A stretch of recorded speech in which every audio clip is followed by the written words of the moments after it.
Yeah. Cards. Alright, cool. Let's go to the next one. All right. Yeah. I've been The waiting next my one whole is life for this one, man, boy. Captain America: Winter Soldier. Came out in 2014. Personally, I think it's probably a bit decent. But before I get into my thing, Buck, it's you, man. Whoever gave this score needs to see me. This is the first. This is the first film directed by the Russo brothers, by the way, in the MCU. 6.7? IMDb, whoever rated this, give me your credentials because you don't understand movies. I don't understand how this is a 6.7. Okay, Bro, go this on, is go the on. movie that made people love Captain America because let's be honest, even in Avengers, everybody was like, Captain America is like my third favorite or whatever. His suit is kind of goofy or whatever. Like, what's so special about this guy, really? And all of us who love Captain America 1, Captain America Winter Soldier takes all of that stuff and steps it up even more. Like, everything you love about Cap is crystallized in this film. Like from the fact that he's going rogue, because that's another thing people don't understand about Captain America. They keep thinking he's a government stooge. That guy goes rogue every Tuesday. And I like, I like the fact that he was even having issues trusting Natasha, especially in the first scene, in the first part of the movie. Yeah, because it was like, Yeah, okay, so clearly you and Fury are on a different mission than I am here. Like, what's yes, going like, on? this is the movie that reminds us that Shield is still a spy organization. Like that's the thing that I think part of the MCU has lost is that Shield is still like an arm of the government, and they still like are trying to keep secrets and things and all of that stuff. And like Captain America, he comes from World War II, where it was simply get the Nazis, destroy the bad guys. So you get to see that there's a big conflict in this movie between those two ideologies because the world is now more complicated than Captain America remembers.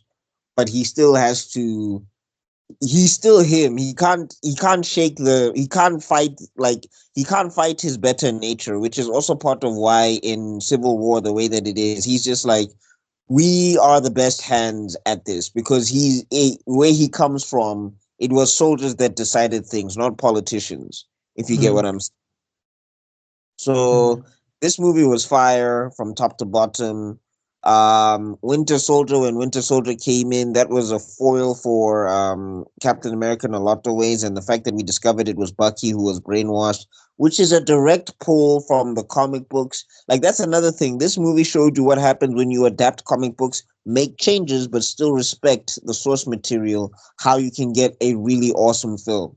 Because the Russos said we have to make Captain America cool. So they went because they didn't find Captain America cool growing up. So they went through his comic books to scrub and see what they could pull to make a cool Captain America movie. And I'm telling you, this is the poster boy for using source material to inspire your work. Like if anybody ever says don't use the source material, I always point to Winter Soldier to be like they did it. Like Hydra's involved. Bucky is mind washed. These are things from the comic books. You just need to change them for the medium of film or whatever. And a shout out to Falcon. Falcon is kind of cool, but he doesn't get to really beat anybody. And also, he had a line that really annoyed me, where he's just like, "Hey, don't look at me. I just do what he does, but slower." Just slower. I'm so glad you said that. Idiot! But I'm gonna get Captain it. America can't fly. I You can do throw what Captain America in the sky, he's dead. I can do what he does, just slower. Dude, Frank Grillo kicked your ass. Like, that's part of the reason why people aren't really hyped for Brave New World like that, because I'm like, the MCU constantly gave Falcon L's. Yep. Yeah, give There's- it Ant-Man. Yeah, they handed him an L for free in Ant-Man. Just for Yeah, that's what I was gonna talk about. I was like, we're coming up on another one where Falcon just got an L for no reason. for free. It's not gonna happen again, Tic Tac. That's my spiel. We can move on to somebody else. What's your rating? Oh, my rating. Sorry, my rating. This is a solid 9. 9, wow. Jeez. Dude, this movie is fire. All right, Buck, on your left. Zooks? Yeah, I enjoyed this movie. Nice reveal to see who the Winter Soldier was. Cap was solid as being Cap. Actually, I don't really have a lot to say about this movie. I enjoyed it. It was solid, man. Give it an 8. Oh, Rob? Okay, I think this movie like probably rocked my world so well because basically, give me 1 second. Gotta put this man's details in. Okay, 8 you said. Okay, cool. Basically what this movie did was, oh gosh, okay, it kind of established in my mind what a set piece is. This is something me and Kutz have discussed about the art of a set piece. Everyone knows, of course, the good Nick Fury police when we meet the Winter Soldier for the first time, when Nick Fury gets attacked, that whole sequence from boom to Nick Fury running away in the ground. It was directing at its finest, where you get to really see this. Like that really inspired me as a director. So I really love the Russos. I love the fact that it's like they put so much thought in these little moments where you can really build from Nick Fury, and then they evolved it even further with what Buck said about making Captain America look so cool. I mean, him jumping from the helicopter and landing on the boat. I mean, jumping from the helicopter without a parachute, like that was not something I using knew. his shield. Yeah, I didn't know he could do that. Like that was okay. Maybe he's not garbage. Do you know what I mean? Like maybe he's not just some guy who's a little bit stronger. Yeah, look, I think you and I spoke about this before. Josh Whedon didn't really know how to use Captain America. These guys knew how to use Captain America. And the way the chase, oh my god, when he runs through the doors, like to chase the Winter Soldier, like jumping, was it building to building, if I remember correctly? Yeah. Amazing. And then of course, what is it? The one Like he hops through the walls with the shield. It was Yes. kind of really cool. hot damn, like, and then of course taking down the airplane, and then dude, everything came the sequence to sequence, step by step by step, leading into another step. I cannot gush more about a more directorial showcase of action than this movie, where it's action but it makes sense. Like the John Wick people need to take notes of how you can make a storyline make sense and then you still get cool action. I love John Wick, but what was that poker thing? What was happening? Do you know what I mean? Like I really enjoy this so much. Solid 9.1 out of 10 for me. Wow. I think we watched John Wick because we were held at gunpoint. The fourth one. Yes. They kidnapped our wallet. Hey dog, our dogs were kidnapped and we had no choice. We only got them back after we finished it. Yes. I mean, if you're watching a movie and the credits say Donnie Yen and then they also say Scott Adkins, you would want to watch the movie. Dude, I fell asleep. I finally finished that movie like on my fourth attempt. Dog. I literally and it's an action movie. I don't need thought. I just need to watch like 2 lines, scop, 2 lines, scop. Like I didn't need much to get me going. But like the best action. It's some of the best. And the action is so dope. I think that's the worst part. Like how am I falling asleep? It's trying to be something it's not. It's not a deep movie, but it's trying to be Yeah. one. So Jordan, you next, ne? Yeah. So for me, this movie was spoiled. Like my best friend gave me like the reveal about Buggy before I even watched it. It's kind of like the whole Jiraiya's death thing. So it didn't affect me the way it did with everybody, like because that was already spoiled. But look, for me, I think this movie took things up a notch. I think when the Russo brothers came in, they really upped the stakes. Like I said, the Shane Black Iron Man 3, I love watching it, but for me, it felt like a letdown, especially after Avengers. Captain America's Winter Soldier, for me, after Avengers, makes sense. In terms of quality, in terms of the writing, in terms of action sequences, in terms of how they treat Captain America and so on. Everything just looked incredible. The only thing that I think I have an issue with, but I wouldn't blame it on the Russo brothers in this particular movie, is that the Black Widow was terrified of the Soldier, but you see her fighting Proxima Midnight in Infinity Game, Infinity Wars. You're like, why are you afraid of the Winter Soldier if you're gonna be fighting a whole Proxima Midnight later on? This is the problem with the MCU. Just a quick side note. If they had stuck to some of the comic book stuff, because in the comic books, Black Widow gets something called the Infinity Formula, which is like equal to the Super Soldier Serum.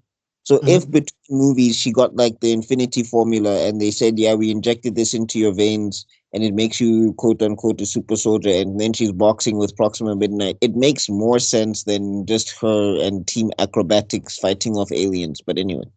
Oh. No, Team welcome, acrobatics. welcome, Remy. It's good to see you, bro. Good to Okay, see so you. as I was saying, the action sequences are amazing. I think we were all hyped when we saw Bucky fight Cap for the first time with the with the knife.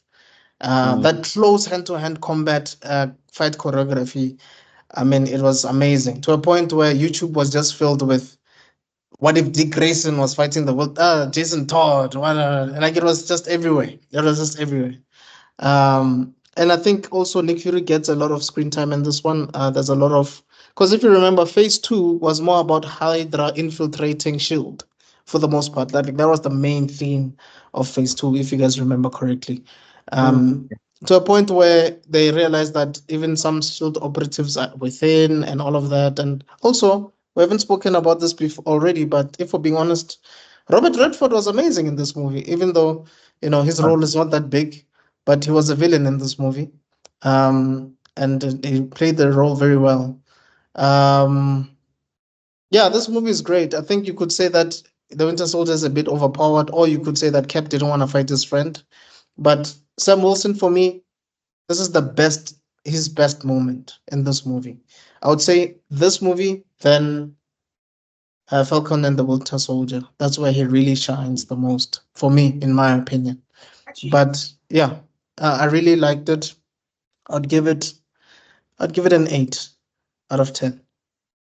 one thing to what you're saying there. I think you kind of right. It kind of makes you think about writing, right? About how you get the cerebral villain. But the way they made some of these, they made Winter Soldier so powerful. He was like the physical villain, Mm, where it yeah, was, again there were no like grand Bane plans. in Dark Knight But then Rises. see, Bane had grand plans. This man doesn't. He's But remember, later we No, but realized that I think for Blaine, him specifically. Bane was what this movie following does orders. brilliantly.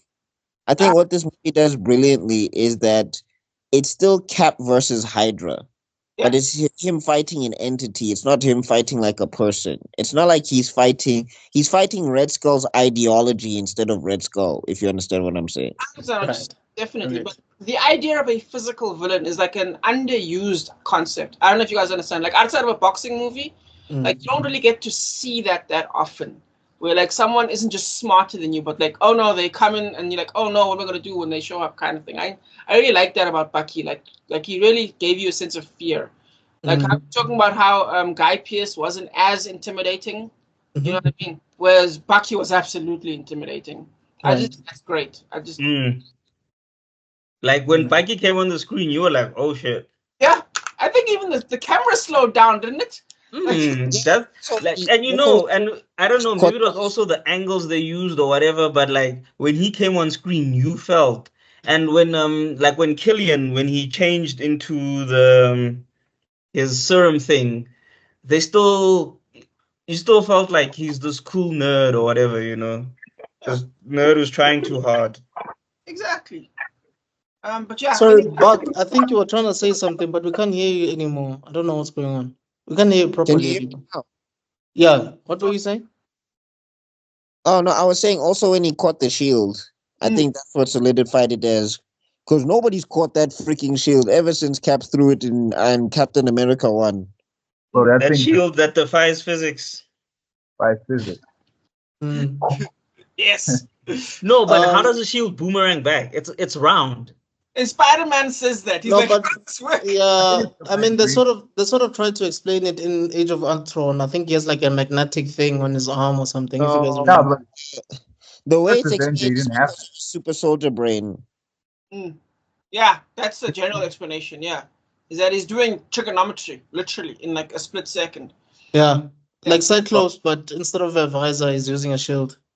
Well, I heard from, I don't know if it would just count as canon though, but they remember like they had like that whole Ultimate Universe. If any of you have ever heard of it, there was Yes. yeah, the comics are not so good. But the movies explain that Cap's shield, because of the way vibranium behaves, it tends to absorb so much kinetic energy that it has to discharge it somewhere. So the shield does the same way, just bounces off. I don't know how far true that is. I don't know if that's canon to the MCU, but that's one explanation we got from the whole shield thing. It makes sense. Yeah, the vibration's bouncing. Yeah, it kind of makes sense. Yes. Okay. Cool. So next person is Dushanya. Yeah, I think Duchesne, please come through, and then afterwards, Remy will Yeah, Remy give will. us his full review. Okay. Yeah, I'll just keep mine quick also on my side. Brilliant movie overall, I'd say. I think one of the great differences that we saw with this movie was the fact that, as I complained about earlier with the earlier movies, was the CGI was so bad, bro. So with this one, I think because of the fact that they made it more quote unquote street tier, you know, it was more believable. It was more gunfights, John Wick style, so to Grounded. speak. It was more grounded. Yeah, it was mercenaries, people with guns, and you know, it wasn't necessarily magic and all of that all the time. So I think that made the quality of the movie better, I'd say, right? Because there weren't so many fake elements. Captain America, oh, no, yes, Captain America had also a few memorable scenes. So I like movies that have a lot of memorable scenes, like the elevator scene where Captain America is chilling there with a bunch of the Hydra guys, and he's like, okay, before he gets started, you know. So those type of moments that live on, and you're like, okay, this is what I remember about the film. I think that's what makes it great. Um, Great villain, right? Complain about the villains before, but oh yeah, Bucky was just yeah, and I think the other dynamic for him was also the fact that there was emotional gravity from him, from the hero to the antagonist, and the fact that they're friends. You're fighting someone who's clearly trying to kill you, and who can? Oh my God, can they kill you, right? But at the same time, you really don't want to fight this guy at the same time. So from Captain America's perspective, how do you deal with that? So I think the movie kind of went into that pretty well, I'd say. Yeah, man, it was all around pretty solid. It was a very memorable movie without the CGI. Oh, thank God, you know. But yeah, it was really really good. I can't really complain too much about it. I'll probably give this one a 9, bro, overall. And then it's Remy LeBlue.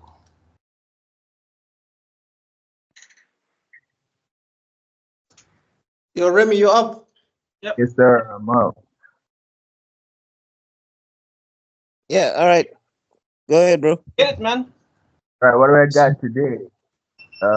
Winter Soldier, right? Mm-hmm. What I thought about it, I kind of like they carried a lot of the same tone from the first Avenger, but what I like about this one is that Cap is reduced to bare bones in the sense that he has to go into hiding. And I love that aspect that it challenges the symbol of what Captain America is.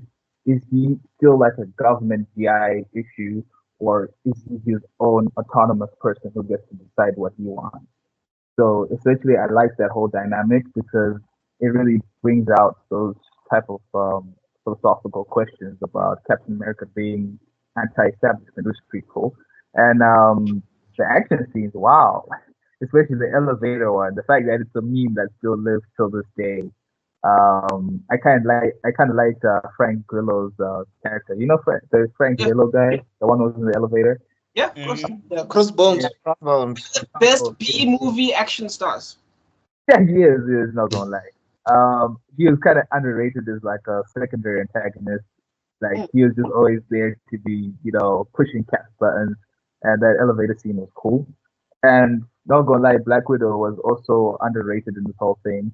You know, I liked this movie in the sense that it brought her a spy type of feeling. Usually, whenever she's always in the Avengers, she doesn't feel like a spy. Like not like we know it from the comics. In the comics, infiltrating Russian syndicates. The whole thing with the Red Room. It feels more like she really is a spy. the moment she gets mixed together in Avengers, you kind of lose that element, and you're like, oh, okay, here's the lady who wears the jumpsuit and the baton. So I like that aspect as well as the last scene when they switch back to the original costume. I'm not gonna lie, I'm a fanboy for that one. The OG costume was pretty cool. It felt really, really rugged and well shaped. As well as yeah, even the costume design with the darker costume, they try to give Cap a more Black Opsy look. It was good. There was a good touch on that one. As well as Falcon, he was really a really, really awesome character. Look on your left type guy, and I like how they touched on his past history, give us context as to which brand of the army is, because it really felt grounded. No CGI, no grand magical battles, interdimensional threats. It was just something that was grounded. That you felt that it had that mature storytelling. Yeah. So yeah. No blue lasers from the sky. Yeah. Yeah, no blue lasers from the sky. So as a rating, I'd probably give this one a solid 9. I do have one criticism, and I guess it's just the criticism that follows. It's just kind of like you couldn't call the Hulk at all one time. Yeah, his banner busy. What makes it fun, dude? That the Hulk is like volatile. Like you can't just have him conveniently there all the time. Because you could bring him into the fight. Hulk smash those helicarriers. Yeah, one time, put him inside there, turn him on, sorted. Oh, and another thing that I did have is that like, I mean, again, it's a thing in retrospect, and I guess it's a problem that follows the MCU, but it's not a big problem at this time in the MCU. But it's kind of like, Tony, you hacked the whole of Shield and you didn't see any of Hydra. Yeah, that's a good point. Yeah. Yeah. But anyway. Yeah, level 1 hack. All right. So